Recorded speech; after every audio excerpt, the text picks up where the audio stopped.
Toupargel, depuis 70 ans à votre service pour vous livrer le meilleur du surgelé.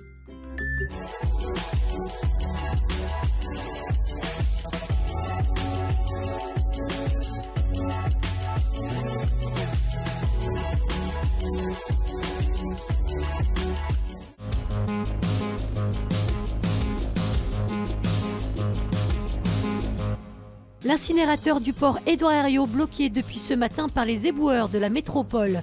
Le retour du squelette restauré de la baleine du musée d'histoire naturelle. Et puis le tracé du critérium du Dauphiné dévoilé aujourd'hui.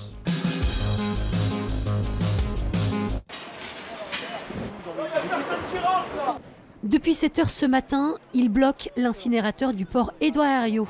Une cinquantaine d'agents de la propreté de la métropole empêchent ainsi tous les véhicules de rentrer. Une action coup de poing pour tenter de mettre la pression sur leur direction. Ici, c'est un lieu stratégique. C'est l'endroit où on vide les camions après les rondes, le four d'incinération. Et du coup, ça faisait une semaine qu'on bloquait nos dépôts respectivement. Et cette fois, on a décidé, pour faire avancer les choses plus rapidement, de bloquer le four. Parce que le four, s'il est bloqué, c'est énormément d'argent à mettre sur la table pour le rallumer. On parlerait de plusieurs dizaines de milliers d'euros. L'objectif est donc de faire en sorte que les négociations ouvertes il y a quelques jours avec la direction aboutissent au plus vite sur la question des salaires, mais aussi sur celle des primes. Depuis que ça a changé la métropole, ça veut dire que pour les nouveaux entrées, il n'y a plus de primes. Même pour soit éboueur, soit secrétaire, c'est tous pareil en fait. Tout le nouveau qui vient de rentrer à la métropole de Lyon, ils n'ont pas de primes. Et là, on se bat pour ça en fait, pour que tout le monde ait leurs primes et tout le monde soit égaux. Un mouvement lancé par les éboueurs, mais qui semble aujourd'hui gagner une partie des autres équipes du service propreté. On voit même la détresse auprès de nos agents de maîtrise qui ont rejoint le mouvement. On voit aussi d'autres corps de métier qui aujourd'hui rejoignent le mouvement. Et c'est là où on se rend compte qu'il y a vraiment des revendications qui sont sincères et fondées. De son côté, la métropole a annoncé cet après-midi vouloir accélérer le calendrier de la négociation. La réunion prévue initialement vendredi aura lieu mercredi. Cette action spectaculaire de Greenpeace hier matin à l'entrée du tunnel de la Croix-Rousse. Les activistes de l'association ont posé un tag géant sur un mur de l'édifice côté 1er arrondissement. Le message indiquant « Lyon suffoque toujours, on veut respirer » est directement adressé aux élus de la métropole. Objectif, leur demander des mesures plus fortes pour lutter contre la pollution de l'air. Le président de la collectivité, David Kimmelfeld, doit recevoir les militants écologistes dans quelques jours.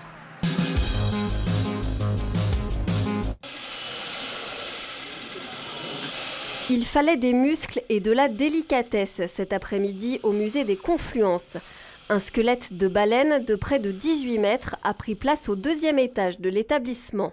Un rorqual commun qui fut pendant 40 ans l'emblème du musée Guimet. L'idée, c'était d'introduire des objets de collection dans les espaces liants. Cette baleine est une collection complètement emblématique, qui est très liée dans l'imaginaire aussi aux collections du Muséum d'histoire naturelle. Cet espace le supporte, il est monumental et la baleine presque semble toute petite. Une baleine qui a subi 6 mois de restauration et de soclage avant cette opération de levage. Le plus compliqué, ça a vraiment été de fabriquer la structure et surtout la structure de la tête. Il n'y a pas de câble au niveau de l'avant de la tête en fait, il y a juste un câble derrière le cou.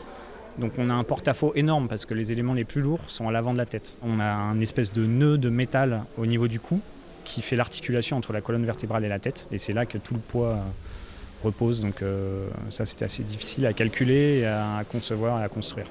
Et le travail n'est pas encore achevé. Alors là, on n'a pas terminé, non. Ce que vous pouvez voir, les cordelettes rouges nous servaient uniquement à translater la baleine vers la droite ou la gauche. Les chaînes nous permettaient de faire le levage. Ensuite, tout ça va être enlevé et remplacé par des câbles définitifs et qui nous permettra de dégager entièrement l'espace en dessous là, pour que la baleine flotte véritablement. Le cétacé sera visible pour le public à partir de samedi. Le Critérium du Dauphiné, c'est l'une des courses les plus prestigieuses qui existent, mais c'est aussi la ligne droite qui mène au Tour de France. Présentation ce matin au siège du Conseil régional du tracé de la 71e édition du Critérium du Dauphiné. Une course qui s'élancera cette année et pour la première fois du Cantal. Donc le Dauphiné 2019, il y a une vraie logique géographique. On va partir pour la première fois du département du Cantal, dans la grande région Auvergne-Rhône-Alpes. Et du Cantal, on va aller d'ouest en est pour finir naturellement dans les Alpes pour un week-end qui sera décisif, avec des étapes denses, courtes et avec une succession de cols. Mais vous le savez, le Critérium du Dauphiné, c'est un condensé de montagne. De la montagne, mais avec un profil de course très varié. Durant une semaine, les coureurs devront parcourir près de 1200 km en 8 étapes. Il y a des étapes pour des sprinters, il y a une étape contre la montre pour les rouleurs. Et il y a au moins 2 étapes pour ce qu'on appelle les baroudeurs. Ce ne sont pas des étapes de montagne, mais ce sont des étapes qui ont un relief assez sélectif. La 71e édition du Critérium du Dauphiné aura lieu du 9 au 16 juin prochain. L'Asvel a eu chaud samedi face à Chalon-sur-Saône. Certes, les Villeurbanais se sont imposés au final sur le score de 106 à 104.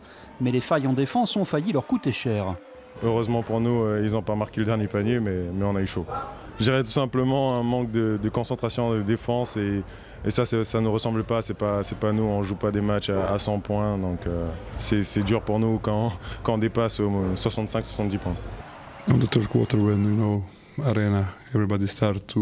En fin de rencontre, tout le monde dans la salle a commencé à siffler, à pousser les joueurs à se réveiller, à améliorer leur jeu. Offensivement, c'était OK, on a marqué plein de points, mais la défense était catastrophique ce soir. Du travail donc avant le prochain déplacement pour l'Asvel qui ira dimanche prochain à Bourg-en-Bresse.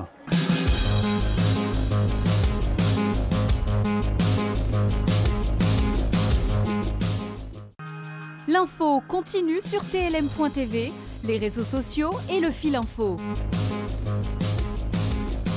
La météo.